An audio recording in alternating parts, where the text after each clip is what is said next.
OPS যেটো আসলে এজন সৰকাৰি কৰ্মচাৰীৰ অধিকাৰ আমাৰ সকলে প্ৰাপ্য আৰু যি NPS বা UPS যিয়ে নামক কিয় সেইটো কেতিয়াও ইয়াৰ সমান হ'ব নোৱাৰে আৰু সেইটো ইতিমধ্যে তেওঁলোকে সেইটো অনুভৱ কৰিছে আৰু সেইকাৰণে NPSৰ পিছত পৰ্যায়ক্ৰমে UPS আৰু মই ভাবো আমাক তেওঁলোকৰ পিছত OPSটো দিব আমি বিৰাট আশাবাদী কাৰণ ইতিমধ্যে তামিলনাডু চৰকাৰে যোৱাকালি তেওঁলোকে 3জনীয়া এখন কমিটি বনাই দিছে যে NPS আৰু UPSটো ৰিভিউ কৰি কেনেকৈ ওল্ড পেনশ্যন স্কুলে যাব পাৰে আৰু আমাৰ গোটেই কৰ্মচাৰীসকলে সমগ্ৰ ভাৰতবৰ্ষজুৰি আমাৰ গণতান্ত্ৰিকভাৱে আমাৰ যি ইচ্ছা সেইটো আমি দাঙি ধৰি আহিছোঁ আৰু আমি বিশ্বাসী যে আমাৰ তেওঁলোকে এই আমাৰ দাবীবোৰ মানি ল'ব হয় ডক্টৰ লুইত হাজৰিকা আৰু কেইটামান প্ৰশ্নৰ মাজলৈ আপোনাক লৈ যাব বিচাৰিছোঁ যে NPS ব্যৱস্থা অৰ্থাৎ নেশ্যনেল পেঞ্চন স্কিম আৰু যদি চাওঁ ইউনিফাইড পেঞ্চন স্কিম এই দুটা পেঞ্চন স্কিমক আপোনালোকে এক প্ৰকাৰে দুৰ্ঘৰ বিৰোধিতা কৰিছে হয়তো আপোনালোকে চৰকাৰক আহ্বান জনাইছে এতিয়া আপোনালোকে আহ্বানৰ অপেক্ষাত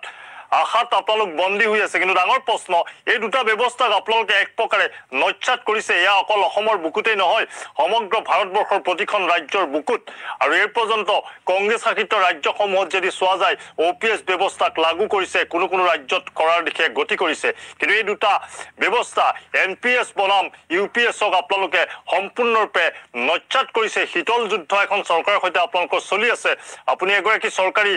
দায়িত্বত থকা এগৰাকী অধ্যক্ষ তাৰ মাজতে আপোনালোকৰ নৈতিক দায়িত্বও থাকে যে আপোনালোকৰ সমাজখনৰ প্ৰতি দায়িত্ব থাকে বাৰু যি নহওক কিন্তু এই বিষয় দুটাক আপোনালোকে কিয় নচ্ছাত কৰিব বিচাৰিছে চৰকাৰে দিয়া এই ব্যৱস্থা গ্ৰহণযোগ্যতা নাই বুলি কিয় ভাবি ল'লে আপোনালোকে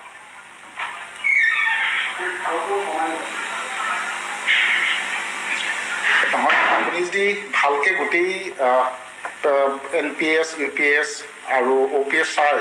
সেইটো অতি সুন্দৰকে বৰ সাৱলীনভাৱে বুজিব পাৰি যে এইটো আমাৰ কৰ্মচাৰীৰ প্ৰতি এটা বিৰাট অন্যায় গোটেই জীৱনটো আমি সেৱা আগবঢ়াই এজন চৰকাৰী কৰ্মচাৰীয়ে যেতিয়া শেষৰ বয়সত তেওঁ ঘৰ চলিব পৰাকৈ তেওঁ নিজকে সেই বুঢ়া বয়সত চলাই নিব পৰাকৈ যে নাপাব মই ভাবোঁ এইটো এটা অন্যায় হয় উদাহৰণ হিচাপে মই আমাৰ কলেজৰ এটা উদাহৰণ দিব বিচাৰোঁ হয় নিশ্চয় আমাৰ কলেজত একেলগে দুজন শিক্ষক ৰিটায়াৰ কৰিছিলে যোৱা বছৰ এজন তেখেতে OPSত আছিলে তেখেতে ৰিটায়াৰ হোৱাৰ পিছত তেওঁ পেঞ্চন পাইছে 99,000 আৰু যিজন একেই তেখেতৰ প্ৰবক্তা তেখেতে 6,000 টকা পেঞ্চন পায় তেওঁ NPSৰ হয় গতিকে এইটো এটা মই ভাবোঁ অতি দুখৰ বিষয় আমি একে চাকৰি কৰা সকলো লোকে যে ইমান এটা প্ৰভাৱ যেতিয়া আহিব মই ভাবোঁ এই গোটেই কথাটো অতি দুখজনক এইটো নিশ্চয় বুজি উঠিব সকলোৱে আৰু আমি দৃঢ় বিশ্বাসী যে আমাৰ যি ন্যায় আমি পাবলৈ সক্ষম হ'ম মই আৰু এটা প্ৰশ্ন আপোনাক সুধিব বিচাৰিছোঁ তাৰপিছতে মই অন্যান্য মোৰ অতিথি আছে কথা পাতিম আপুনি আমাৰ সৈতে লাইনতে থাকিব আমি সম্পূৰ্ণ এঘণ্টা সময় পোনপটীয়া সম্প্ৰচাৰত থাকিম সেই প্ৰশ্নটো হৈছে যে OPS ব্যৱস্থা আৰু NPS ব্যৱস্থাৰ মাজত যদি আমি চাওঁ বিগ ডিফাৰেন্স কি আছিল বুলি ভাবে বিগ মানে বিশাল পাৰ্থক্যটো কি আছিল বুলি ভাবে স্পষ্ট ভাষাত চমুকৈ না OPSৰ ক্ষেত্ৰত তেওঁ যিজনে চাকৰি কৰি থাকে তেওঁ কোনো কণ্ট্ৰিবিউশ্যন নাযায় দৰমহাৰ পৰা আৰু তেওঁ যেতিয়া ৰিটায়াৰ হ'ব তেওঁ দৰমহাৰ আধা পেঞ্চন হিচাপে পায় আৰু তাৰ যিটো ডিয়াৰনেছ এলাউন্স সেইটো তেওঁলোকে পাই গৈ থাকে কিন্তু NPSটো সম্পূৰ্ণ তাৰ দুখ আছে তাত কোনো ধৰণৰ তেওঁলোকে শেষত কিমান পাব কোনেও নাজানে তেওঁলোকৰ 10% দৰমহাৰ পৰা কাটে সেইকাৰণে কণ্ট্ৰিবিউটৰী পেঞ্চন চিষ্টেম বুলিও কোৱা হয় ইয়াক 10% কাটে তাৰপিছত চৰকাৰে এটা জমা দিয়ে সেই পইচাটো মাৰ্কেটত লগাই শ্বেয়াৰ মাৰ্কেটত তাৰ পৰা যেতিয়া যিটো প্ৰফিট হ'ব মিলাই মেলি যিটো হ'ব তাৰে 40% এটা তেওঁ ফিক্স হিচাপে থৈ তাৰ ইণ্টাৰেষ্টতহে পইচা দিয়ে গতিকে এইটো শ্বেয়াৰ মাৰ্কেটত লগোৱা পইচা বাঢ়িবও পাৰে কমিবও পাৰে আৰু কোনো নিশ্চয়তা নাথাকে কিমান টকা পাব গতিকে এই ক্ষেত্ৰতেই এজন চাকৰিয়ালে এই শংকিত হৈ উঠে যে তেওঁ কিমান টকা জমা হ'ব আৰু তেওঁ কিমান পেঞ্চন পাব নাজানে গতিকে এই ক্ষেত্ৰটোৰ কাৰণে OPSটো সকলোৰ কাৰণে গ্ৰহণযোগ্য আৰু যিটো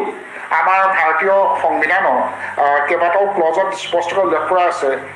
যে পেঞ্চনটো আচলতে এইটো এনেকুৱা নহয় যে কোনোবাই তেওঁলোকক উপহাৰ হিচাপে দিয়া বস্তু, এইটো এটা অধিকাৰত পৰে। তেওঁ গোটেই জীৱন সেৱা আগবঢ়োৱাৰ কাৰণে তেওঁ এইটো এটা পোষ্ট ৰিটায়াৰমেণ্টৰ এটা তেখেতক সেই চাকৰি বেনিফিটত পোৱা তেওঁ এটা ব্যৱস্থা। গতিকে এইটোৱে বহুত ভাবি গুণিয়ে কৰা হৈছিলে। গতিকে মই আশাবাদী যে অতি সোনকালে সকলোৱে এইটো বুজি উঠিব আৰু আমাৰ চাকৰিয়ালসকলক লগতে তেওঁলোকৰ পৰিয়াল আৰু পৰিয়াল লগতে তেওঁ সকলো যাৰ লগত জড়িত হৈ আছে, এইটো অৰ্থনীতিৰ দিশ এটাও ইয়াত আছে, এই সকলোখিনিৰ কাৰণে ভাল হ'ব। নিশ্চয় আপুনি লাইনতে থাকক, আমি পোনপটীয়া সম্প্ৰচাৰত আছো।